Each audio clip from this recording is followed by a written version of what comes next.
Welcome to the A Minute To Midnite show. This is Tony and I'm joined in the studio by Matt. How are you, Matt? Good, thanks, Tony. How about yourself? Yep, all good. Good.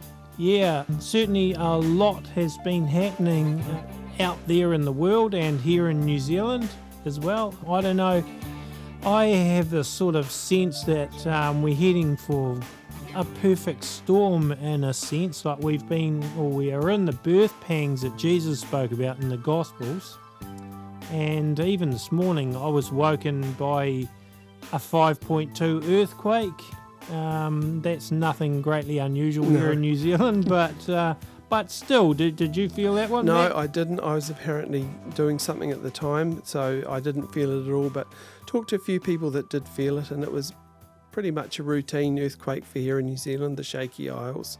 Yeah, it's not uncommon, you're right. But there's been a few of them in the last couple of weeks, so it does make you wonder if something big is brewing. Indeed. Because they've been in the same area. Yeah.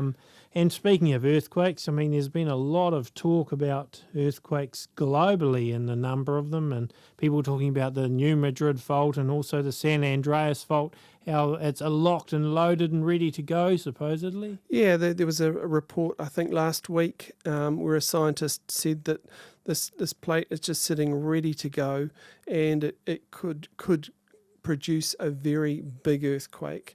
So whatever that means, I'm not quite sure, but it sounds like it's something that could be quite catastrophic as well too. And all over the world, I think there's potential for that, Japan and other places as well. And that's just one thing. You know, I think I have a distinct sense that we are not far away from some real severe economic collapses and even possibly bank holidays and bank closures. Yeah, it's. I mean, this year started off very badly with, I think it was something in the order of between 20 to 25% that got wiped off the share market, and it kind of seems like it's really gone quiet over that period of time. But there are some worrying reports that have been coming out with regard to certain banks. I think Deutsche Bank is a pretty precarious situation, and they just quietly, sitting there in the background, putting these worried reports out. And I think it's all, they're trying to keep a lid on it, but it's at some point it's going to go, isn't it? Yeah, and there's a lot of other banks, the Italian banks as well. Yeah. We hear are, well, they keep pretty quiet though. They're not going to come out and go, oh, we are going to fail soon, eh? Exactly, yeah. But you've got to look at the number of billionaires and banks, etc., that are putting money into physical gold. Yes. And you've got to ask why. Yeah, exactly, right. Yeah, a physical asset. I mean, if they're doing that, then why? Yeah, exactly. Why are they doing it? It's gold and silver is one of those things. If you've got it in a physical asset, it's a really good wealth protection thing. If you've cash, at the end of the day, it can be destroyed, it can be burned, it can be made worthless. And I think that's what a lot of people probably a little bit concerned about as well too, is the fact that we've got currencies can be devalued very quickly, fiat currencies. Yeah, absolutely. I mean, I think it's good to have some cash on hand, particularly if there are bank holidays or closures or anything like that. Absolutely. That initial period is going to be probably vital for people to have cash. But long term, I don't think holding lots of cash is going to be the answer. No. It's interesting. We're talking about earthquakes and things. I had relatives that were involved in the Christchurch earthquake. Well, there were two big earthquakes down there. 2010, and I think it was about October, and then 2011, February 2011. Now, my relatives tell me that right after the earthquake, there was no FPOS available. There were no bank machines that were working. The only thing that people could use was cash. If you had cash, you could buy petrol, you could buy water, you could buy food, you could buy replacement things that, whatever had been broken. You could buy a generator because a lot of the power had gone out. People, the water had gone down, and there was all sorts of damage and destruction that had happened. if people had cash, they had something there ready and available to use, because they couldn't use their bank cards, they couldn't use their credit cards, and they couldn't access the ATM machines. So if you didn't have cash, you're in trouble. Yeah, that's dead right. And then on the other side of that, when they had the in Greece, they had the bank closures in Greece last year. Yep. People even with safe deposit boxes couldn't get into the bank. So That's even if right. people had metal, precious Yep. metal or cash Yep. or whatever in safe deposit Yep. boxes, they were unavailable because Yep.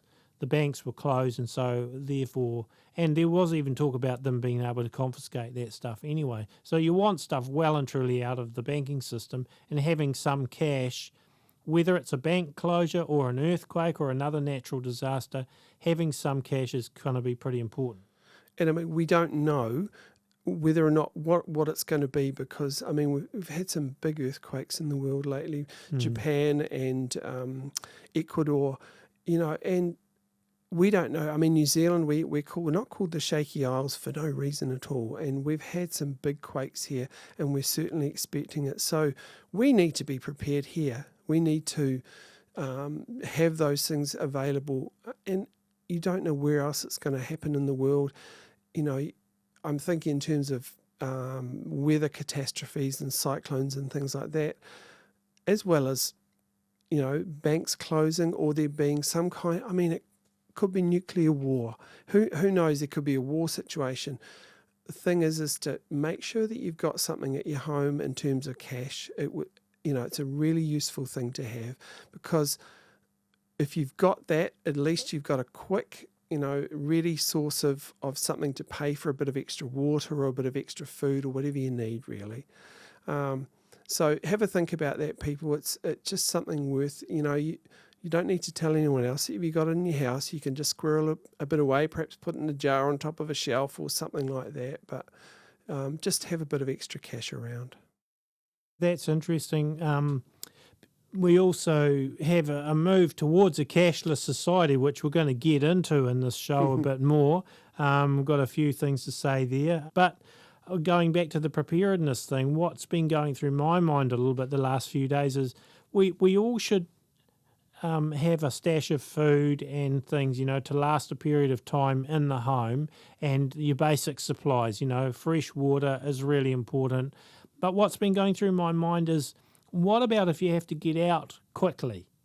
Say there is a big earthquake or some other natural disaster. I've been thinking, well, the importance of actually having a bag or a pack or something that's perhaps even in your car with enough to last, say, 3 or 4 days. A bit of food, maybe freeze-dried food or whatever, and warm blankets and some spare clothes, some fresh water, medical kit, the different things like that, and some cash. And some silver, I believe, too. Yeah. Interesting you talk about, I call it my bug out bag. That's what's commonly referred to. I have one of these in my workplace, in my locker that I keep there, just in case something happens while I'm at work. So I have that there, and it's got in it, it's got a little first aid kit. It's got a little pocket knife. It's got a little cheap plastic poncho, a raincoat. It's got some extra clothes in it, some socks, some underwear. It's got those kinds of things. And it's also got some emergency food as well. For around 17 New Zealand dollars, I purchased, I have no idea what they taste like, but it's a brick of 9 packets of food. It's like a little square bar is probably the best way of describing it, but each of those square blocks of food contains around 400 calories, and there are 12 of them. So we're talking about 9 of them, sorry. So there's about 3 days worth of food there, they say. You can buy that, as I said, for around 17 New Zealand dollars. It just sits in there. It's long lasting. They say that the shelf life's about 5 years, but and the indications are it actually lasts a bit longer. Right. So it's things like that. It was relatively cheap to put together. It wasn't expensive. Most of the stuff came from one of the the little cheap shops. You can $1, $2, $3 shop or something like that. Yeah. You can buy these little raincoats. You can buy a little emergency. It's got a little foil emergency blanket in it, and it's also got a tarpaulin which cost a couple of dollars through one of these shops as well. So it's just got all the things that if I needed to walk home, I would have enough food to last me for 3 days. Not that it's going to take me that long to walk home, but you just don't know. It's enough to kind of get me from one place to another and provide a bit of shelter. It provides a first aid if I need it. It's got a little pocket knife if I need to use that for any reason. So just think about these things. They're not expensive to put together. You don't have to put a lot of effort into it, but it's having it ready and available. That might be a good thing to make a little article for the website there, Matt. Indeed. Yep. Because I'm sure other people will go, okay, what should we put in there? So that would probably make a good article. There are some really good articles out there, websites telling people what to put in bug-out bags, but I find that, it probably varies from country to country what you would buy and what you could get. But that'll be a work in progress. Yeah, sounds good. So, it brings me to another point. I was thinking cash is important, obviously, but I believe that if we do have bank holidays and things, and I'm sure it's only a matter of time that the economic collapse is going to happen. We may not be too far away from it.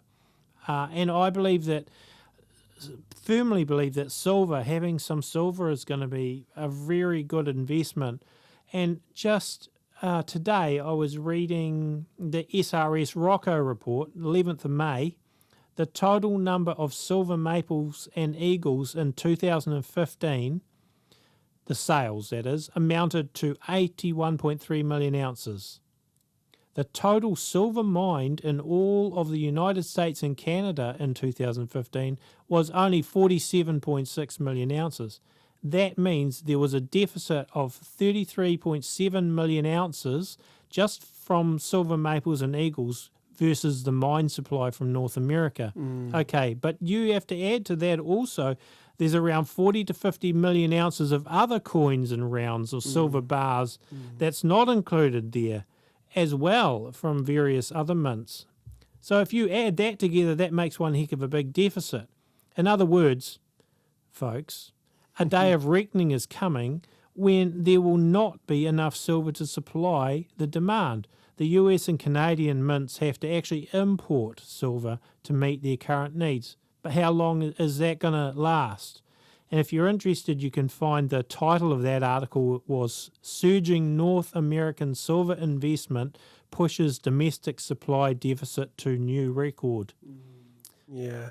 I was reading the other day also that silver has been one of the best performing metals along with gold and platinum out of anything that you could put your investments in. I think this year it's been sitting at around 18 or 19, 20%, something in that order.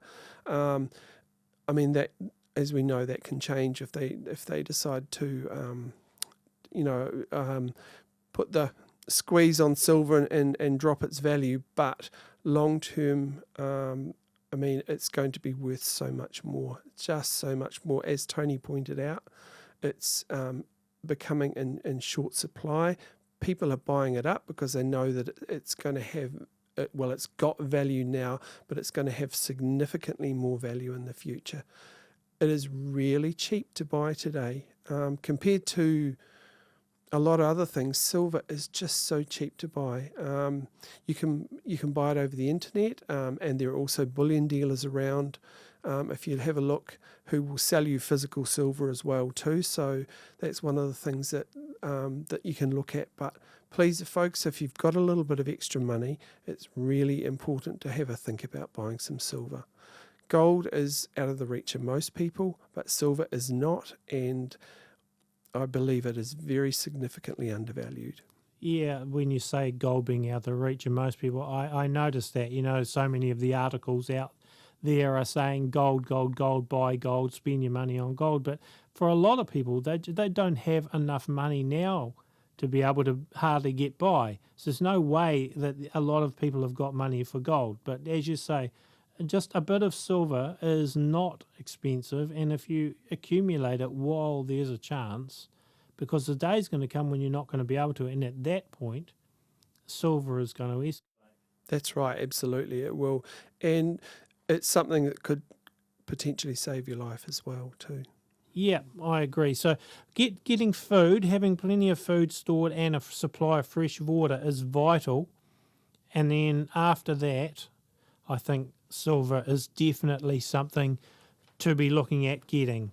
But I just don't think the window of time is going to be all that long before it's not going to be able to be so easy to get.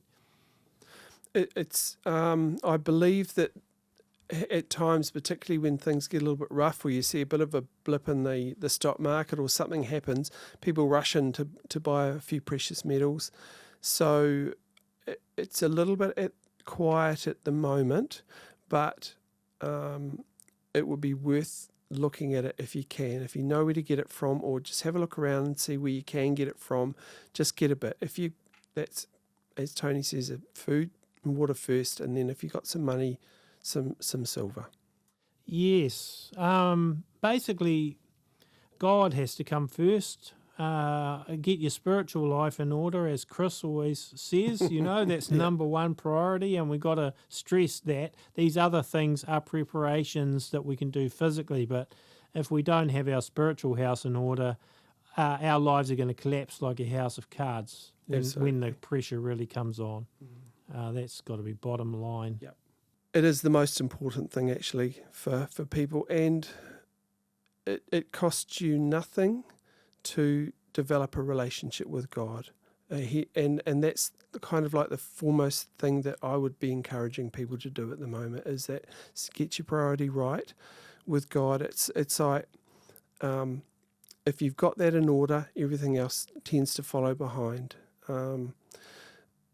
There are a lot of people out there today who are looking for that. Well, they're concerned about what's going on. I mean, Tony and I, we're talking here tonight about the fact that there's a lot of things that are building towards what we see potentially as quite a catastrophic event occurring, and we think it's probably not too far away as well. So please, folks, if you haven't got yourself sorted with God, please do that.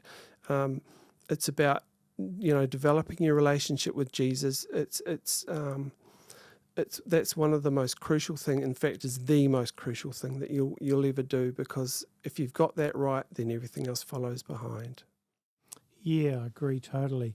Hey, just off the track a little bit, but I see that London City actually have just elected a Muslim mayor. That's pretty much the first Western city to elect a Muslim mayor, I believe, Sadiq Khan. Now, what I want to just stress here is people need to understand that there is a difference between the City of London and London City, okay? They're two completely different entities, not to be confused. The City of London, which is run by the City of London Corporation, is controlled basically by the Rothschild dynasty, Rothschild family, the Illuminati, etc., etc. They control the City of London, and that is run by the Lord Mayor of the City of London, who is elected once a year. Okay, and his name is Geoffrey Evans.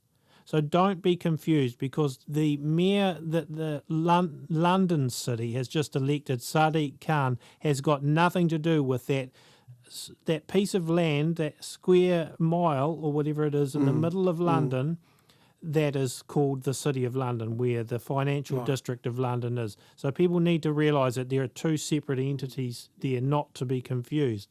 But that new Muslim mayor, Mr. Sadiq Khan, made this statement regarding Republican hopeful Donald Trump. He said this: Donald Trump's ignorant view of Islam could make both of our countries less safe. It risks alienating mainstream Muslims around the world, and get this, and plays into the hands of extremists. So what are you saying, Mr. Khan? Do you believe that Islam is a religion of peace? Or are you saying the religion of peace won't be so peaceful if Donald Trump is elected? You're a Pakistani by descent. Just how peaceful and tolerant are the Muslims in Pakistan? In my view, the West is signing its death warrant and London just went insane. Isn't it interesting? I read an article today which basically said 30 years ago it would have been, people in London would have laughed at you if you'd have said that in 30 years' time there would be a Muslim mayor. But look at it today. This is where it's come, and I think it's an indictment of what the UK has done in terms of their policies, and I think it's very much a sign of where we're at today in the world as well too. Yeah, and the West, you just look at Europe, I mean, the changes, and just when I was saying a perfect storm coming, I just see so many different facets that this is taking. It's all converging. The signs are converging, as like Matthew 24 or Luke 21 said. Yeah. It's all happening really quickly. And another part of that is the whole Agenda 21, Agenda 2030 thing that we're all being ring-fenced in. I believe you've got a little bit of information on something there, Matt. Yeah, interesting. I emailed a friend in Canada, or friends, and this is in relation to the wildfires that have been raging around Fort Murray. And I just wanted to know what was happening. Because I knew that they lived in Alberta and they probably had a bit of a handle on what was going on there. And I got a very large response back from these folk about what was actually going on. And it blew me away because I didn't realise that there was a lot more behind these wildfires than we are hearing through the mainstream media. I've actually written an article and reproduced an edited version of the email that I got from my friends, and just written a bit of a comment about it, because when I really looked closely at what was happening with the fires in Fort Mac, as they call it in Canada affectionately, there had been some interesting things that may have contributed to these fires actually being the wildfires that they are. Okay, so 80,000 people were evacuated from the Fort Murray and the surrounding area as a result of these fires. And so that's put a lot of, just think about the insurance claims, the whole bit, and the people fighting the fires, all those sorts of things, everything that's gone into it, property destruction, displacement, it's just a shambles. How did these fires start? We're not really sure. Someone says it was possibly a campfire. These fires are common in this area. It's not unusual. My friend said that there was a fire that came very close to one of the, because you've got the oil sands around the area. It's an oil producing area. About 5 years ago, a fairly big fire came close to one of these encampments in the area. So looking at what has occurred this year, this is the worst fire they've had that I'm aware of. My friend talked about the fact that the firefighting budget for this area of Alberta had been cut by 80%, okay, a month before the fire occurred. It had been a warm winter and it was a warm, dry spring. These are conditions that Albertans know cause wildfires. So it's almost like you're asking for problems if you want to cut the budget. Yeah. Justin Trudeau has been promoting, along with the Premier Rachel Notley of Alberta, very strict kind of Agenda 21 policies. They've been firmly pushing these into place, wanting to reduce their carbon footprint. And it was interesting, Tony remarked the other day when we were talking about this, is that when you've got a forest fire of these proportions, how much is that doing for your carbon footprint? Yeah, yeah.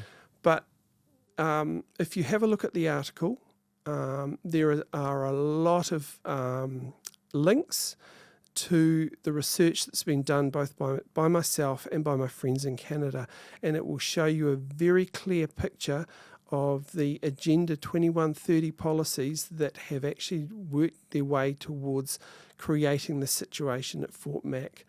I mean, read it for yourselves, see what you think, but for me personally, these policies are almost directly responsible for what's occurred there. Yeah, it's a very, very well-written article, and it should go viral as far as I'm concerned. People need to know the truth behind the climate change debacle and the Agenda 21 debacle that goes along with it, because all it is designed to ring-fence people into the system, the New World Order system. And you'll find that article of Matt's at the moment is on our front page. It'll be also in the archives. It's definitely well worth a read. I believe too, Matt, you got a little bit of information about the cashless society move. Yeah, and going back to that, I was reading an article today, and I'll just put my glasses on. There seem to be some fairly definite moves afoot to consider cashless society, and it's all in the name of protecting us from the criminals.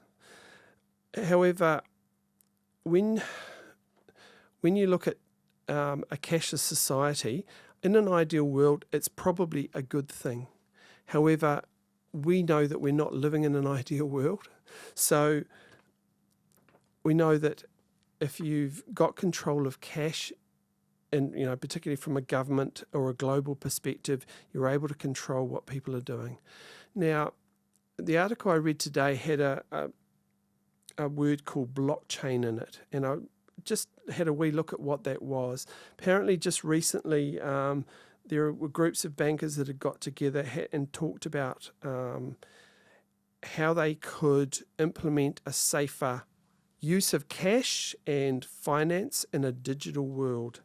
So, of recent times, a piece of software called blockchain, and please look this up for yourself, check it out. Blockchain has been developed to make cash into digital currency. It's a software that will make financial transactions throughout the world, very seamless, very easy and traceable. Okay, traceable, just remember that word. Yeah. Traceable.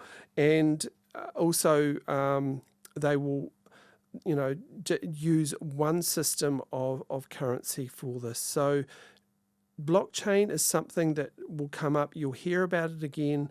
It's a piece of software that I believe is being used or will be used. It has been used now to implement a cashless system of digital currency. One of the things that the article I read on it didn't really say, but reading between the lines, was it would be so much easier to use if you had one type of currency to use as in a global one currency. So just have a think about that one too as well, folks. It's interesting how they're using the argument that that criminals use cash. When I was a kid, I mean, I'm old enough that young kids would call me old, but old people call me young, so I've been around for a wee while. Okay, now when I grew up as a kid, you'd have a bit of a job, maybe mow a lawn or something, you get a little bit of cash, and you stick it in the bank if you didn't spend it on lollies and dinky toys and whatnot. But you'd try and build a little bit of money up in the bank, and in those days you might have $10 in the bank, and it would gain interest. It would actually get interest, and there were no such thing as bank fees. And it was like, you'd go, oh yeah, the money's a little bit more money all the time. But no bank fees. And all the banks were like regional banks, weren't they? They were regional, that's right. Yep. Exactly, no national sort of thing. And then they were taken over by a sort of a national type bank, and then eventually they were sold offshore. And by that stage we were starting to get bank fees. And if you didn't have a lot of money in the bank fees well and truly were more than the interest that you would get. Could be gobbled up, couldn't they? Exactly. And the thing is, nobody thought twice about cash. You'd be paid in cash and nobody cared. When I started working, my first job, and was all cash, or not even just my first job, we used to get paid in cash, didn't we? That's right, absolutely. Little paper envelope. Yep, they might have a security truck come along or whatever and deliver them, but everybody got paid in cash. Did that make us criminals? Yeah, that's right. No, Exactly. of course not. No. It was the way it was, and nobody thought twice about it. Meanwhile, like I say, we got FPOS machines came along, and the whole thing began to change, because I remember the day we were told, we could no longer be paid in cash, that we had to have a bank account that the money was going to go into. And it was like, okay, that sounded convenient, didn't it? But you could still go and use your card at the FPOS machine and take your cash out, which is what everyone did. Nobody bought with FPOS. They just used the FPOS to get cash. And were we criminals? Did anybody even think about it being a criminal act? Of course not. But then these days, it's sort of like a very clever scheme that they've got us slowly to the point where it's like, hang on, we've got to ring fence people. We're going to get rid of cash because then we can have control. And that's the whole thing. Once cash is gone, that's right, they have total control, because then there's nothing to stop the banks from charging whatever fee they want, going to negative interest rates. That's right, negative interest rates, yep. And then you've got no way out of the system. Because if cash is gone, and they're already making calls for it, especially they start with the big notes, don't they? That's like the $100 notes. That's Only criminals use $100 notes, supposedly. Yeah, So, and here's an example. Just recently, I was talking to a guy, and he went and was going on a charter boat, and he was very concerned because the charter boat wanted cash rather than an EFTPOS, because it was just so much easier for them. They didn't have an EFTPOS machine on the boat and all that. And he was going, but how do I know they're going to pay tax? And they could be criminals. I mean, for goodness sake, a few years ago, who cared? Everyone dealt with cash. That's right, yeah. And then he said, well, they should ban cash. I think cash is for criminals. And he'd been obviously listening to the official mainstream media line. Yeah. And then he was very concerned. Yes, I think cash is a bad thing. We should ban cash. And I started saying to him, well, have you actually thought about this? The negative interest rates, what we've just mentioned, and the bank fees, and how the government could then track everything that you buy. They could go, Matt, that fellow Matt, he's a Christian, that guy, and we don't like some of his political point of views. I think we will stop him being able to make purchases. And then what can you do about it? Because you're stuck in that system. Absolutely, that's right. Yeah. Well, the guy I was talking to, he hadn't even thought along these sort of things. He looked at me like, oh yeah, he could be right. It's like the privacy issues, and they're very similar. If you look at people say, like with the NSA wanting to spy on people and all the rest of it, the surveillance, the society, people say, well, if you're not doing anything wrong, what have you got to worry about? And my perspective on that is that, what if you get a regime change in a country where your face no longer fits, for whatever reason you become the political enemy of the state? Then does the surveillance society matter? And it's the same thing with cash. It's like people, on the whole, I mean, most people with cash, they'll want to buy a bit of this, buy a bit of that, and spend it. But if you've got a solely digital currency where you've got no cash, you've got no other means for buying and selling goods, then if the banking system falls over, if your digital currency is unavailable for any reason, or as with a privacy issue, your face no longer fits, as Tony pointed out, if you all of a sudden become under scrutiny and they decide that they're going to stop your cash flow or digital currency flow, so to speak, then what are you going to do? What are you going to use to buy and sell? How are you going to provide for your needs if you haven't got that ready source of income available? So just have a think about that one. Of course, the other thing is, if all your money is in a bank, what happens if the bank starts failing and then they enact the law that we have in New Zealand, which is the open bank resolution, and pretty much every other country now has a similar law, where you're an unsecured creditor, your money is in the bank is no longer yours, it's actually the bank's. And if the bank starts going under, they will use your money to bail themselves out. Yeah. It's interesting. I know people that have got fairly large sums of money in the bank, and I've talked to them about the open bank resolution and about the possibility that, if the banks fail, that money could be taken. And the banks say, well, what we'll do is we'll convert it into shares so that you'll have shares in the bank. But if those shares are worthless, what good is it to you? So that's another thing to think about as well, too, is that if you do have large sums of money in the bank and, currency goes digital and their banks fail, you can potentially lose the lot. You could potentially lose everything. Yeah, which is why we come back to that, what we said before about the precious metals, gold and silver, and particularly silver, I think, because, as we said earlier, it's more affordable, and the upside of silver is going to be a lot more than gold, I believe, because the ratio is all out of whack. Traditionally, gold and silver has a ratio of somewhere between 10 and 20 to 1 in terms of the price difference. Well, at the moment, it's closer, getting 70 to 80 to 1. That means gold is worth 70 times what silver is worth, whereas traditionally throughout history it's not been worth anything like that difference. So when this crunch really happens and the currencies of the world begin to collapse, as we believe they will, that gap is going to close. So though gold may go up quite significantly, percentage-wise silver will go up much faster. Absolutely. And I mean, it's something to think about, that you need to understand that we're heading into some pretty rough times. Biblically speaking, Matthew 24, we're very much, I believe, into that birth pang period now, where those birth pangs that Jesus talks about are just getting bigger and bigger, and more close together. And closer together. Yeah. The description that Jesus used, I mean, it was a very good one, because when you think about a process of a normal labour for a woman going through childbirth, it's the contractions start off small, and then they get bigger and bigger and closer together as well too, and then obviously more painful as they go as well. So I'm expecting that we're going to see some really troubled times ahead. Yes, I agree.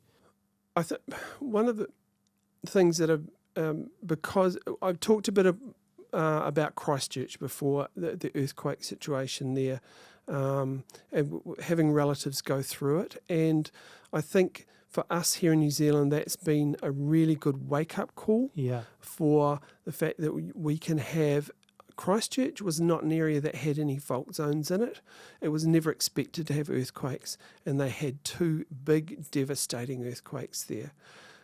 The people there are still, I think, recovering to some degree from it, but they learnt a lot of valuable lessons about what happens when you get a serious situation occurring. So just think about, once again, just think about what you can do to prep. I mean, you might not have a lot of money, but you can always just put a little bit of food aside each week. It might just be a can of whatever, spaghetti or a can of soup or something. Just see if you can try and put something aside. Bottled water is really cheap to buy. You can buy quite a big block of bottled water for between $5 and $10, so it's not overly expensive. If you get one of those, just put it aside. That could save your life at some point in time. But the first thing to remember is your relationship with God. That's the most important thing. Absolutely. And just back to the water, also on the A Minute to Midnite website, if you go into the, we've got survival and prepping, I think. I've got a couple of good videos there on how to actually make a simple and very effective water purifier. So that's another thing that people could look at as a means to be able to purify water if they get to the stage where they don't have tap water that they can use. Absolutely. Or they run out of bottled water. So think about these things, folks. Don't put it off. because in a disaster, the supermarkets are not going to be open, and if they are, they're going to be cleaned out really fast. Absolutely. Yeah. And if there's a bank closures, bank holidays, Yep. well, that'll close everything Yep. down for a period of time. Yep. And your cash flow cards may not work. Yep. You may not have access to money. It could be like Greece. Even now in Greece, I think pretty much a year on, they're limited to something like 67 euros a day. A day, that's right. That they can withdraw. Yeah. Yeah. So that can happen. That can happen anywhere. Yeah. America's not going to be immune from this either. No, absolutely. No, that's right. And the other things to think about also are there's my understanding is that there's a huge derivatives debt, and that it's all just being sort of kept in check at the moment. And if, like with the 2007-2008 crashes, these are so much bigger. So we could really see something potentially quite catastrophic in the financial area, and that's going to come through. I mean, it's going to affect everything. Yeah, everything and everybody. Yeah, well, I mean, this has been a really interesting discussion, Matt. So, unless we've got anything else to I don't add. have anything else to add, Tony. Yeah. No, I've pretty much covered what I wanted to say as well. Yeah. Just want to remind folks to visit our aminutetomidnite.com website and also subscribe to our YouTube channel if you haven't already done so. And look at the great articles that we're even having on the website. We've got, a team of 5 of us, and a lot of work's going into what we're doing, and it's growing all the time. And it's a great little team we've got, isn't it, Matt? Great team, really good bunch of people who are really gelling together and really gelling with what God wants them to do as well too. So, yeah, thank you very much, Tony. It was really good talking about this stuff tonight, and I'm sure there's going to be plenty more of it. Oh, absolutely. And we've got a couple of great guests coming up too in the next couple of weeks, so you will want to subscribe to our channel so you don't miss them. Also, I write and record all the music that we use on the Minute to Midnight shows, and you can find my music on rockshawsounds.com if anyone else is making videos or something like that and wants music or sound effects. If you support rockshawsounds.com, you're also helping directly to support aminutetomidnite.com. So I guess that's it for A Minute to Midnight for today. We'll see you in the next week or so, or probably in a few days. We'll have another one out pretty quickly, I think. So this is Tony signing off. And this is Matt signing off as well too. Thanks, folks.